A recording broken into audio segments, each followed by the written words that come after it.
what we do, we make space dividers for open landscapes, as you can see. Before I start, I just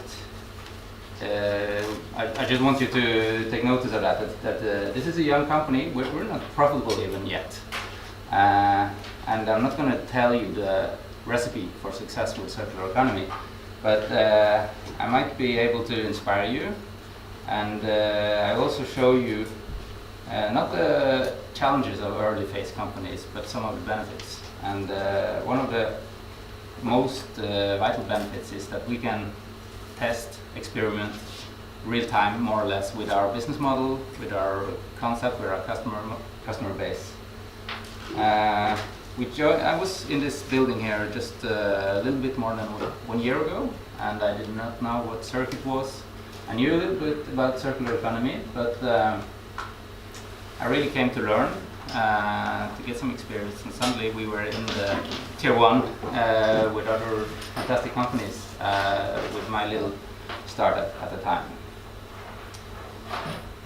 So, circular economy is the answer, but what is the question?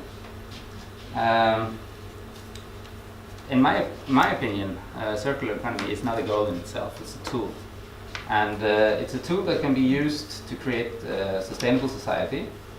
But to do that, it also has to be connected with the overall goals of the businesses.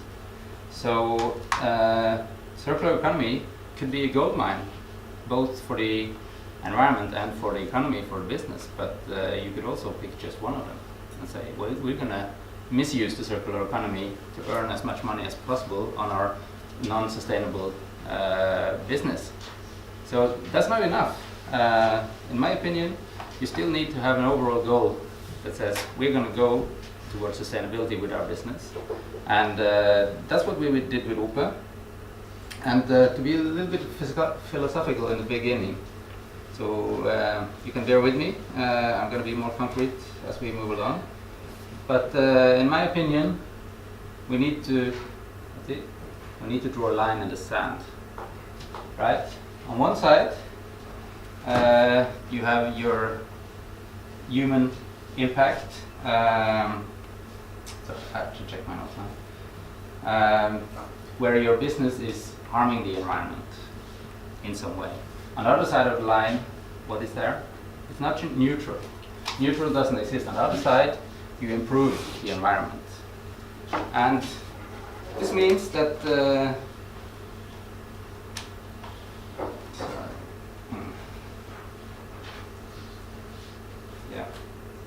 let that sink in. So, is this a controversial stand? I don't think so. Right? I can explain why I feel this way. So, if you say that on one side you have your impact from your business, either your customers' impact, your own impact, your suppliers' impact. It could be transport emissions, it could be microplastics from the wheels of your trailers, it could be the equipment you buy to use in your business, it could be the waste you create in production or from the customers. And this is what we want to remove, right? But we can't remove it because it's our business. On the other side of here, you can say we want to be there with our business. We want to improve nature. And that sounds a bit naive, and maybe it was a few years ago, but today it isn't anymore, because we've drawn the challenges too far, and most of them are connected to running businesses in somehow, waste, pollution, all of this. And in my opinion, to claim that the business is neutral, that you're standing on this line and say, well, we don't have an impact, we are managing to balance on point zero, that's not possible, because there are the known unknowns and there are the unknown unknowns that you have no control of. And for a small business like Opes, how can we relate to this when we really want to get over on this side? And still we're very aware that we are on this side, where we're harming the environment with our business, but we are too small to have full control over our resources, over the effects of our business. We know that they are not big, but if we want to scale, how can we be sure we don't scale on the wrong side and create greater problems.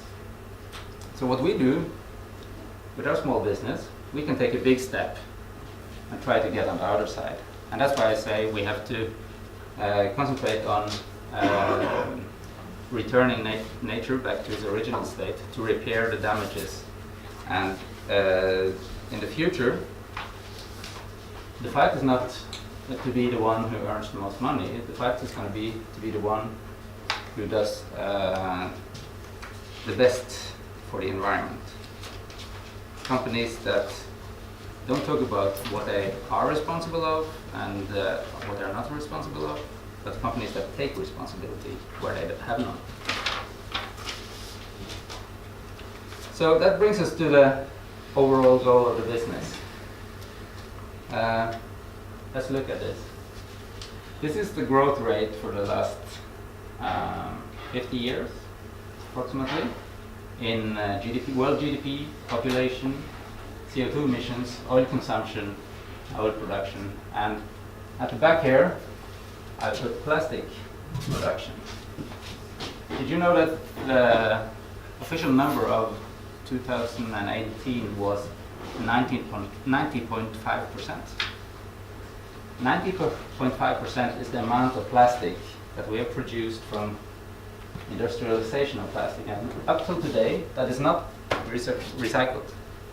So we managed to capture 9.5% of the plastic back into the system. But this means that the lost part, and this very clearly shows what's wrong with the linear economy. This figure here is the raw material value of the plastic that we lost during these years. And 40% is in landfills, and 32% is lost. And we all know where that ends up. So for us, it's crucial to say that we're going to take our part of the responsibility. If we want to do business, we also have to take responsibility. And our overall goals that goes beyond earning money for the owners and delivering value to the customers are these. We're going to rehabilitate nature that's lost and damaged by human activities, and we're going to inspire others to do the same. And the question is, does this have to be a problem? Can we gain growth and sustainability at the same time? And I do believe that, yes, we can. And that brings us to explain the history of Opes. So, in 2007-2008, we were hit by the financial crisis. Approximately the same time as the iPhone showed up, and the website looked like it was created in XTV. Erik and myself, who founded Opes, we were just finished bachelors in furniture design, and we sat down and tried to figure out what's going to come after the crisis. Where is the world going? And we could have chosen to run with other designers and fight for the few assignments that were available, but still we had maybe we didn't have the guts for that, or maybe we just saw that this is a losing game anyways, so what can we do? We did proper groundwork. We described the development of society, consumer culture, production and environment that laid a foundation, the platform that we've been running all our ideas and businesses from later. The platform sits on 5 pillars. We said that online shopping is going to take over, and it's going to move from the desktop to your handheld device. Production is going to be distributed, meaning that centralized production is going to be reduced, and we're going to move production closer to the end customer. Society, government, people, and the planet need sustainable solutions, and that's where everybody is going to head, either if they want to or not. Products will be made personal, and the customer wants them right now. So how can we do that? How can we create a product within these frames? That was our challenge to ourselves. Because this means that the customer wants to shop online a physical product that's individually adapted to them, that's sustainable and delivered immediately. So in this there are some challenges, because they also want it to be cheap, as they also always want. And if you want it personalized, delivered immediately and cheap, then how can we manage that? Cheap might be out of the question for now, but I'm going to return to that later and see how we solve it. So this was the groundwork for Opes. But in this, in the core of it was that we wanted to create a sustainable business. Our business is very interwoven, like I'm trying to show here. Modularity, technology, design, brand, and ID is interwoven and not very easy to pick apart. But something was missing in our concept. We had the platform to build the house on, but the basement. Grunnmuren, anyone? Foundation. The foundation. So you have a platform, and then you have the wall. So your foundation, yeah, was missing. How was it sustainable? And an interesting side of the circular economy is that not under any circumstances can the linear economy, the linear business model, be replaced by a circular business model. And in our case, we needed to do some technology development to get there. And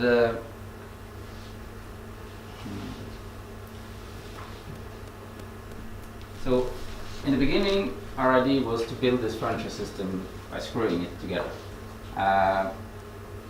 But that was in opposition to our idea that it's going to be dynamic, that people's going to be able to change their system later. So we had a round of development that at any time, that took us 3 years to get from here to here.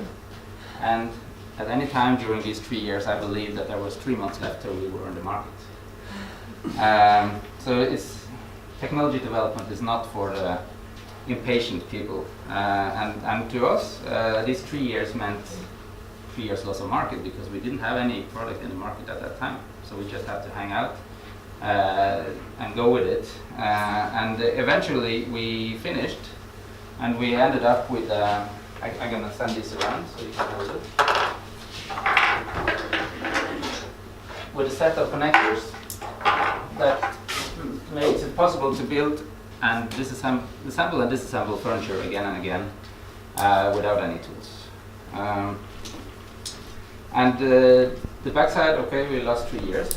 The other side of it is that we get a chance to dive deep into the questions of the basic questions of furniture technology. And it's kind of, and now I need some help to translate again. Grunnforskning. Groundbreaking research. Come again? Research, groundbreaking. Yeah. Well, main base research. Yeah, base research. We were doing base design research, and what happens when you do base research is that there is a great value that can be transferred to other areas. It's not specific. So we were working on how you can assemble things, more or less. And what happened after this was finished is that the interest that we see from partners and investors is even as much in the technology as it is in the product and concept and design of our own business. Still, in my eyes, the main aspect of Opes is still the package, the interwoven package that I tried to describe earlier. This is some directions that technology has taken us. This is the basic system. Sorry, I can send my panels as well. This is the standardized components of the system it's built up from. But then we can do custom designs based on the same principles. And we can even build other things like trade fair walls, for instance, like this. And they're all, the benefit is that the technology allows for the circular solution in all of these models. So we can take them apart, build them up again, and remodel them again and again. But like I said, the key to our ID lies in the overall concept. The design, where panels that don't meet. This does something to the tolerance in the production. So now I'm getting a bit more concrete. This is one of the unique aspects of the Opes design. So you see that the panels in the system doesn't meet, and this means that we can move production away from ourselves. So for instance, when we were showing this in the US for the first time, we didn't bring more than 3 cabinets filled with connectors, sales materials, and so on to the US. But we sent the digital files of the panels. So we digitized our product, exported it to the US, and had it produced there and delivered locally in New York, which meant that we saved a lot of money from transporting hundreds of kilos of equipment to the US, which also saved the environment, which also proved to ourselves the concept. We've broken down the size of the panels. So you see that in this system there are no big components. This is the biggest one. This is one cabinet module. And inside this cabinet module we can fit 22 of the panels. So it's extremely transport friendly and adapted to online sales, which was also one of the pillars of our platform.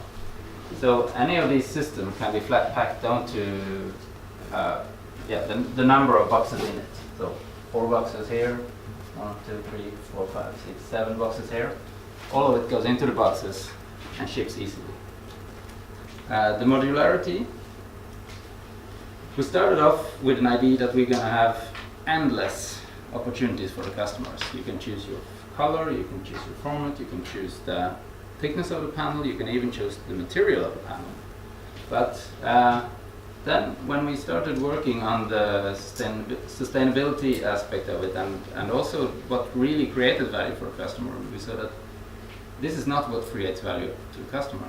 What creates value to the customer is the flexibility of the system.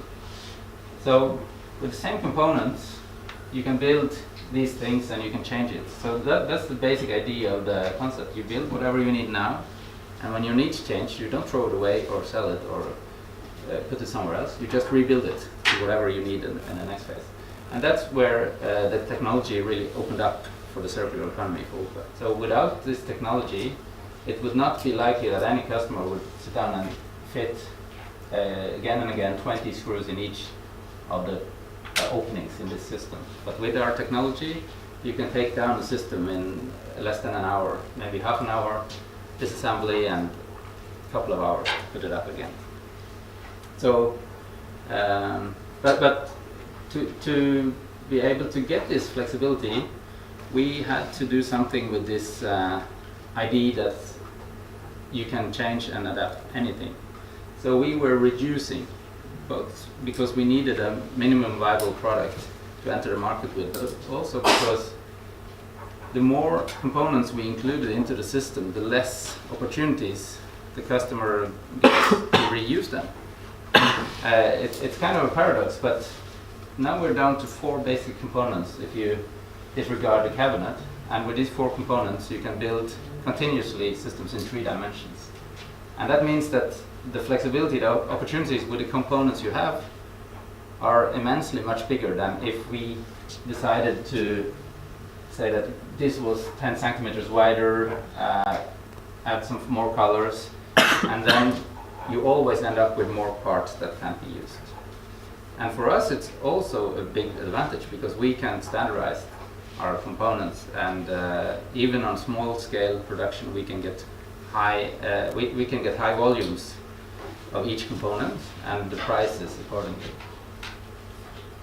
So the technology became the key for the circular economy. But then The third part that I would mention is the idea of the sustainability, which is the key to what we do. As this has been the thought from the very beginning, we have always had something to look at when we were going to take difficult decisions, like choosing to throw away all the possibilities of adapting to the customer. We could say, well, is this good for the environment that we give all these options, or should we go somewhere else? And the choice to put sustainability first has given us a very powerful tool to make long-term decisions that keeps us in the right direction all of the time. The risk is that you become perfectionist, and this is what happened to us. So if you go back in our Facebook story or read about it, you will see that up until Christmas 2016, we didn't talk much about sustainability at all. Even though this was the platform, the basis of our business, we didn't talk about it because we knew that we were on the wrong side of the line. And how can you, being aware that you have a negative impact, go around and claim sustainability or that you're doing a benefit to the environment? But then we discovered that other businesses like IKEA or Norwegian were claiming that they had a sustainable solution. We have eco-friendly planes. Or IKEA was saying we're going to take 50% of our wood from sustainable forests within some years. But within the same years, they were more than doubling their revenues. So that meant that they were actually taking out more unsustainable wood in the same period. So why shouldn't we mention it? That had a system in the basis of our concept that was created for reuse and a circular economy. Even though the materials we use and still use are not more sustainable than any other business. So that's when we made the choice to say that, well, Ope is about sustainability. Our goals is to do good to the planet, but we're not there yet. So we had to start somewhere, and before Christmas 2016, we made a Christmas calendar, and every day in December up to Christmas, we opened one hatch with a new something that we did to improve the environment, and that also opened our eyes to our everyday business. So recycling office materials, using a bike to go to work, reusing packaging. We actually managed to find 24 components that we needed to get through December, but we still needed this big thing at Christmas Eve, and that's when we decided to introduce something we have been thinking about for a long time, and that was reverse vending solution. So we claim to be the first company in our business, at least in the world, that have a reverse vending solution for all our components. So if somebody has used their Ope and reused it again, and it's starting to get worn or they get tired of it, our effort is to avoid that this goes into incineration or becomes waste. We want it back. So we pay 10% of the original price to buy back any used components from our system, which is kind of taking care of this circular model. And from there on, we had to improve. So we decided that when we first have started to say that where we want to go, you have to walk the talk. And as a user, we're a user of virgin plastic in our product. And how can we compensate for that? Because this is highly technical and advanced plastic that is not easily used from recycled resources. So we decided that for every kilo or every amount of new plastic we use in our value chain, we're going to go out ourselves and collect the same amount of plastic from the seafront. At least the same amount. So this means that whenever we take new plastic and put it into our own circular system, at the same time we clean out waste and we take responsibility where others have failed. So we clean out the same amount of plastic and put it back into recycling. But the problem with ocean plastics is that there isn't a system for recycling it. The plastic that volunteers collect today is getting incinerated or dumped in landfills.